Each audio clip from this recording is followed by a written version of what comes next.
Price the Lord Jesus. ಪ್ರೀತಿಯುಳ್ಳ ದೇವಜನರೇ, ಈ ವಾಕ್ಯಗಳನ್ನು ಓದುವಂಥವರು, ಕೇಳುವಂಥವರು, ಈ ಮಾತುಗಳಂತೆ ಕೈಕೊಂಡು ನಡೆಯುವಂಥವರು ಧನ್ಯರು. ಕೀರ್ತನೆಗಳು 129. ಸಾಮ್ 129. ಯೆಹೋವನು ತನ್ನ ಭಕ್ತರನ್ನು ಪೀಡಿಸುವವರಿಂದ ಬಿಡಿಸುವನೆಂಬ ನಿರೀಕ್ಷೆ.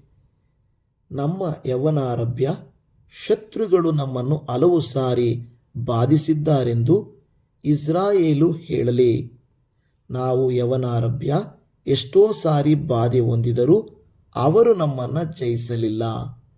ಉಳುವವರು ನಮ್ಮ ಬೆನ್ನಿನ ಮೇಲೆ ಉತ್ತುತ್ತು ಉದ್ದವಾದ ಗೆರೆಗಳನ್ನು ಮಾಡಿದರು. ಆದರೆ ನೀತಿ ಸ್ವರೂಪನಾದ ಯೆಹೋವನು ದುಷ್ಟರು ಹಾಕಿದ ಬಂಧನಗಳನ್ನು ಛೇದಿಸಿಬಿಟ್ಟನು. ಚೀಯೋನನ್ನು ದ್ವೇಷಿಸುವವರೆಲ್ಲರೂ ಅವಮಾನದಿಂದ ಹಿಂದಿರುಗಲಿ.